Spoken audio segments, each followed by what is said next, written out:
ABCD! Hello, happy campers. Hello. At long last, Spike Chris. and the show is geeking out, and boy, it's been a ridiculous month, Chris. I gotta admit, we've, for one reason or another, I'm sick, you're sick, we're both sick for sick. Or something or other's going on, and we're not able to get together and do these little podcasts until now. But Well, last weekend. when last we... It was a snowstorm. I had to walk in it, and I started to cough and sneeze. So I just figured maybe I shouldn't, just in case it turns into something. Now you're learning. There you go. So Anyway. yay! All right. So we have. It's been what, 3 weeks since we recorded anything? Yes. We've got a lot of stuff to talk about, so let's start by getting some of these reviews out of the way. Did you watch? Well, let's go ahead and do the Batman first. The Batman, yes. The Batman. I wrote stuff down just to... Chris has written stuff down. Chris, why don't you review for us what is The Batman? It's only been the number one movie in the country for the past 2 weeks. Yeah, that's doing pretty good, actually. So The Batman with Robert Pattinson as Sparkles. Batman. Yes, Mr. Sparkles. Sparkly. Directed by Matt Reeves. This is supposed to take basically the more of the noir detective side of Batman and like make it interesting. I love the way you're doing your hands for an audio podcast. That is hilarious. I'm trying to figure out the worst put it. For those of you who aren't aware, let me take an aside here for a second. I have pretty much given up on trying to shoot video because it's just our two ugly mugs. We're also recording at Casa del Chris right now, so you may be hearing traffic from because every time we start recording at Chris's place, every a-hole with holes in his muffler comes roaring up and down North Maysville Street in Mount Sterling where we record, which is the home of Casa del Chris, right above the mental health facility, incidentally. So, I love telling people that. I think not. But anyway. So anyway, so now we're just recording the audio podcast is like the raw format of the show. This is where we put the entire show out, and I'll come up with a few little video things to put on the YouTube channel and stuff, so you get little snippets of stuff we do over there. If and when I get around to doing it, and boy, that is not very likely because I think 3 weeks ago we did an hour-long podcast, and I think I put out 15 minutes of video. So a little shop talk there. It is. But back to Bat Sparkles. Anyway. Sparkles! You were saying that it's more of a noir detective type thing. Yeah, and that's what I liked about it. Was this the best Batman movie ever? No. Will I actually watch it again? Here's the thing, okay? This is one of those movies that I consider good, but will I ever watch it again? No. And remember, I am a Batman fan. He's a Bat fan. Batman. This movie, it's a detective murder mystery movie where you have literally the Riddler going around taking people who are corrupt and bringing them into the light. You know, all the bad stuff that they've done.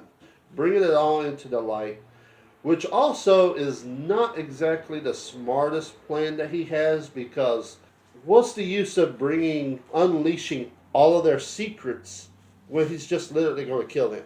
I didn't understand that part. Part of that is not just killing the person keeps them from doing anything else in the future, but what the Riddler is trying to do, and there's going to be spoilers all over this review. It's been 2 weeks. Y'all can suck it. So you need a bag of bat dicks, but I like it. But anyway, he's trying to destroy their legacies because okay, let's review this. Okay. All right, let's look at this the way Uncle Juju looks at this. Okay, this is This takes far more inspiration from Detective Comics than it does from Iron Man. Right. And can we be honest here for once? Let's be honest. Be honest. Iron Man was a ripoff of Batman. We're talking about the movies here. Okay, yeah. We're not talking about the comic books. We're talking about the movies.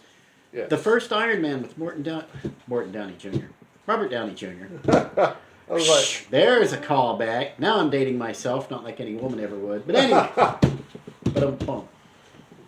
not that I would, because I'm a happily married man. Damn it, we're looking at 30th anniversary coming up here. But anyhow, the first Iron Man with Robert Downey Jr. That was a direct rip-off of all the Batman movies that had come before it. Because by the time they made the first Iron Man, Batman was nothing more than a guy in a frickin' suit of armor, driving a tank, and just blowing stuff up. Okay? Where is Batman in that? That's not Batman, that's Iron Man. Yeah. So Batman was at the Batman movies, for some insane reason, the movie makers of these Batman movies were all drawing more inspiration from Iron Man than they were from the Batman books. Okay? Right. Batman, there are two core Batman comics. Not that the comics are relevant anymore, not after DC's finished wiping their ass with them. And we'll talk about DC's being homeless later. Image is homeless too, by the way. But anyway, the Detective Comics was always the more cerebral one, supposedly. And Batman was the more action-oriented thing. By the time we hit the 80s, that was the way it had divvied up. Detective Comics was where the people who like to think went. Batman was the one where you wanted to see superheroes. Right. Okay? Traditionally, Batman on television, movies, draws more from the Batman comic side than from Detective. Okay? Now, the closest, you're going to give me an eye roll here, but the closest they ever got in pop culture to Detective Comics was Adam West in the 60s Batman, because they actually they were not very good mysteries. I'm not going to say it was fantastic detective work when you can pull a bat suppository out of your bat butt and solve whatever the crime of the week is, then, but at least it was an effort. It showed Batman was in some rudimentary way a detective. The movies completely ignored that because there was just way too much chance to use dark, moody, quote, noir settings, and then pearls hitting the pavement, and which is from the movies, that was never in the comics, and then put that together with all the, like I said, the suits of armor, the tanks and stuff, and it becomes Iron Man. You go, run, go blow your nose, see if I care. Oh, keep talking, keep talking. He wants me to keep on talking, so by golly, I can keep talking. The thing with Detective Comics is nobody over the last 40 years has really put too much thought into the detective side of Batman. He was known as the Dark Knight Detective. He was originally known as the Dark Detective. And the Dark Knight Detective because he operated in the middle of the night. It wasn't until Frank Miller hit it in the mid-'80s that he started driving tanks, wearing suits of armor, and became the Dark Knight.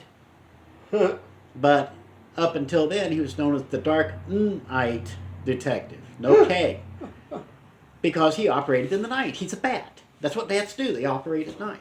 Sure. There's your detective work for you. Sure. This movie displays more detective work than all the other Batman movies put together. Okay? Except maybe for the Adam West one they did back in the 60s. They did do a movie based on that Batman. He did do a little detective work there. But, no, you know what? You can go ahead and lump that in, because even with all that, like I said, it wasn't that good. So this one actually treats Batman as a detective. Bruce Wayne is an afterthought, which is good. Stop showing me Bruce Wayne. The movie is not called The Bruce Wayne. Okay? It is The Batman. We paid $12 to see Batman, darn it.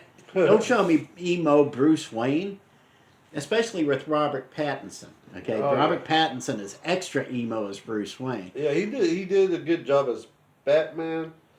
Not so much as Bruce, because Bruce Wayne, he's treating him as a broody 19-year-old emo kid.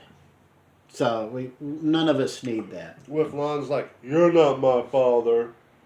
Yeah, that was creative as hell. Yeah. You can tell there were a whole lot of fingers in this pie. Okay? You can see where the detective parts came in. You saw where the emo parts came in. You saw where the social justice parts came in. Most of that's probably from Matt Reeves. I've been hearing a lot of talk leading up to the release and even after the release. Not so much after, because what actually got released didn't really match what people were speculating it would be. There was social justice elements here, okay? But to be honest, it was more a critique of social justice warriors that I saw than any kind of embracing of those ideas. The Riddler looks like that glasses wearing Karen with the little toboggan on her head, screaming at the top of her lungs out in the street when she hears Donald Trump got elected back in 2016. It was meme-tastic. He's a dead ringer for her. He's even got the glasses. Catwoman mouthing off about the white male hierarchy and stuff. That was a throwaway line that just about everybody in the white male audience laughed at. But anyway, or scoffed at least. This movie, not the social justice warrior epic that everybody was afraid it would be. Woke, yeah, you could call it woke, but quite frankly, it was not the focus of the film. The film itself was way too long. The film is 3 hours. Spoilers. 3 hours long. You could cut this film back. Okay, honestly, I thought this the day we saw it. I've been thinking about it ever since because we saw it opening weekend. I've been thinking about it ever since. If you can watch the film right up to the point where the Riddler has been arrested, he's in Arkham, and Batman is on the other side of the glass interrogating him. And Batman basically tells Riddler, nobody knows who you are, you didn't make an impression on anybody, and Riddler starts screaming like Karen in the street. You could have stopped the film there, and you would have had a perfectly serviceable film. Instead, we have to drag on for about another 30, 40 minutes. We have to flood downtown Gotham. For some reason, Gotham is suddenly not rising out of the Gotham River. It's under the Gotham River, just like New Orleans, okay? All of a sudden, this is a thing. So you can see Gotham's underwater. Golly, that's a nice little touch there, Matt. Matthew. By and large, the movie's not bad. It's not a waste of time by any stretch. It's entertaining enough. Like I said, stick there until you get to Arkham Asylum. As soon as Riddler starts doing his social justice wail, leave. You don't need anything that comes after that because none of it's worth watching. And there are little touches, little social justice touches all after doing commentary and stuff. At one point you see, spoilers, you see Batman and Catwoman on motorcycles. Catwoman they come to a junction in the road. Catwoman turns left and Batman turns right. That was subtle as a brick to the face. But like you said, Chris, it's a good movie. I didn't mind seeing it once. I don't think I could sit through it again. Yeah. I would actually like to see, like with Justice League, I would like to see a new director's cut. One of the previous directors cut all of Matt Reeves' crap out and see how much of a film you have left. I would love to see that, but we'll see. We'll see what happens. So, go ahead. It was like way too long. Like there was forced love between Batman and Catwoman. It literally felt like it was forced because it was like, I'm brooding. I hate this. I hate that. Ooh, girl. Like literally, that's what it was like. Boobies. Yeah. Hooters. I'm not going to say that Catwoman was bad because I did love how he used her for the nightclub scene. Also, I really, really enjoyed Penguin, Colin Farrell's Penguin. he literally stole the movie, and Colin he was Farrell hardly usually in it. does. Colin Farrell always steals the He scenes. was hardly in it, but it's like Robert Pattinson. You know, I know everybody says he's a good actor now, but still not as Batman impressive. Also, as for the detective thing, I had an issue with because Alfred did all the work. Alfred did his homework. Yeah, Alfred did all the intellectual heavy lifting. Alfred was actually the best detective of the bunch, but And then there's a bit in there where Bruce Wayne goes to Falcone because he finds something about his dad. Goes to Falcone. Falcone says, "Yeah, your dad's not exactly the goody two shoes like you think he is." And he's like, "No." And then he goes to Alfred. Alfred, and Alfred's like, "No, your dad was a good man." And he's like, "Oh, okay." Like, what the hell? Like, that didn't need to be in the movie at all. The whole fact, actually, anything that dealt with his parents did not necessarily need to be in the movie at all. Because that had no... There was no reason for that to be in the movie. Well, it's... You know, we've talked about this before on a previous episode. Hollywood has daddy issues. Yeah. Very severe daddy issues. And that's why Thomas Wayne always gets shot in the head and Martha Wayne drops the pearls. But like, there's some aspects of this movie that I liked. Like, I loved, like, the beginning.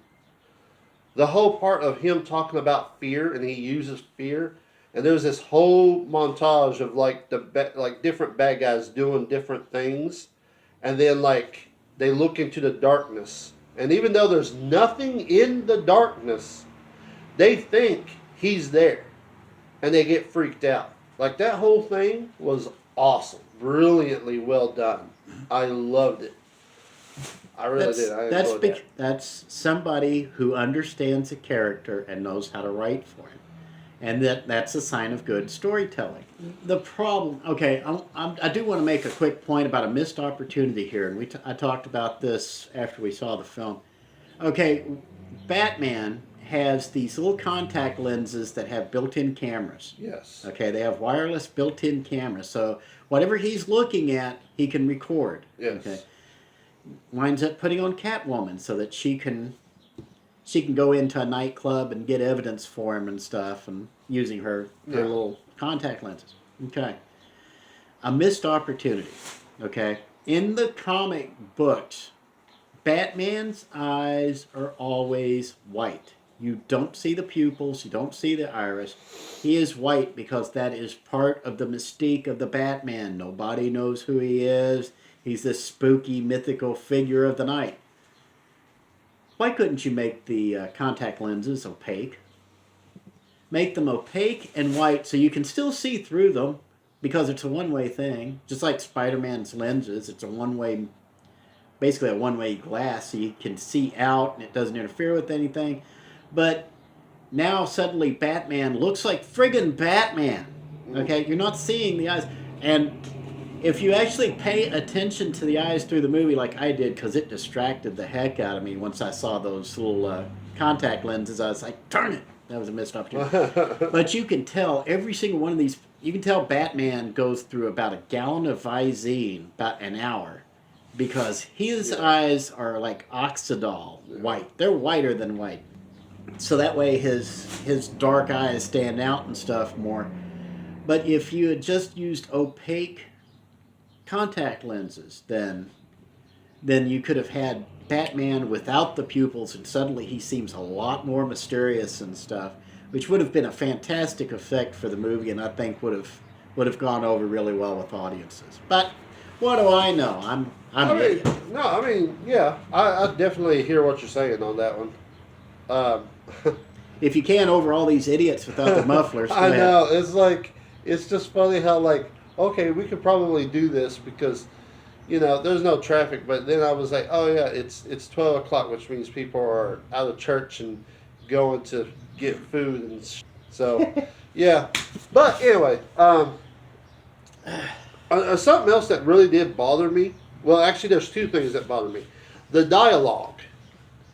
Again, I already said, like, you know, Bruce Wayne going like, "You're not my father." And then you have, like, there's this part in the movie where him and Gordon works together a whole lot throughout the movie. And there's this part where they find, like, a thumb drive and all that stuff. And when he shows Gordon the thumb drive, Gordon's like, "Oh my God."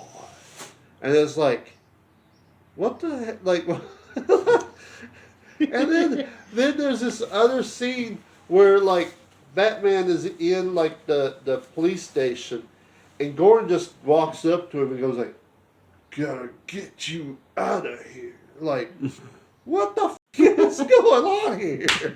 Like, all right. All right, well, one thing, you did know why they referred to it as a thumb drive, right? Yeah, because... Because you needed the victim's thumb in order to unlock the contents of the thumb drive. Yeah. Because yeah.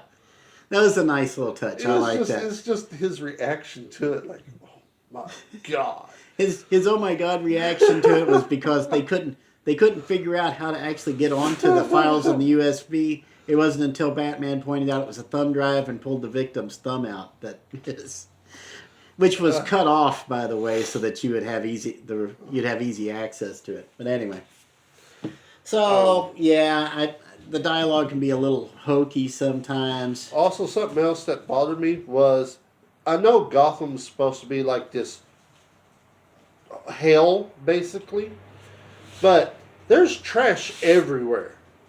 Like, everywhere. There's an elevator that Batman and pretty much everybody uses in the movie, and there's trash bags on the elevator. And I'm like, how are these people even surviving? Like, there's trash on the streets, there's trash on the elevator. How is there trash on the elevator? That's part of the reason why I didn't think this was such a woke movie. I mean, honestly, this is a critique of Democrat policies, if you want to get political about it, because it's Democrat cities over the past couple of years that are catching fire, that have homeless problems, that have trash piling up in the streets and stuff. So I figure part of that, Matt Reeves is probably not the most woke director in Hollywood, but you can tell he was making points in there. But, it was, I was like, wow. So, all right, let's wrap this because we're already spent 25 minutes on this. About 20 minutes if you include all the loud mufflers. But anyway, so on a scale of 1 to 5, the Geekin Out 1 to 5, where 5 you would pay full price to watch this on a Saturday night with a date, and 1 you might catch it for free on Pluto TV if you happen to trip over it. Where would you give this, Chris? If you had a nice big screen TV at your house with a surround sound, and you can sit on the couch and watch it, that I will choose. So you would wait for it to come out on Blu-ray or 4K or something like that? Yes, because you do not want to spend 3 hours in the theater watching this movie, because it's not one of those that it's like, oh, it seems like time goes by so fast. It's just kind of annoying because of the seats. We had trouble walking out of there. That is. Yeah, on a scale of 1 to 5, I would give Batman a 3. So I would probably get it on like DVD or Blu-ray, but it would be one of those things I would watch every once in a long while. I definitely wouldn't go back into a theater to see it. I don't need to see it that bad, but I would like to have it in the library just because it actually was a decent movie. Plus, then I could stop at the Arkham scene and then move on with my life. But anyway. Yeah.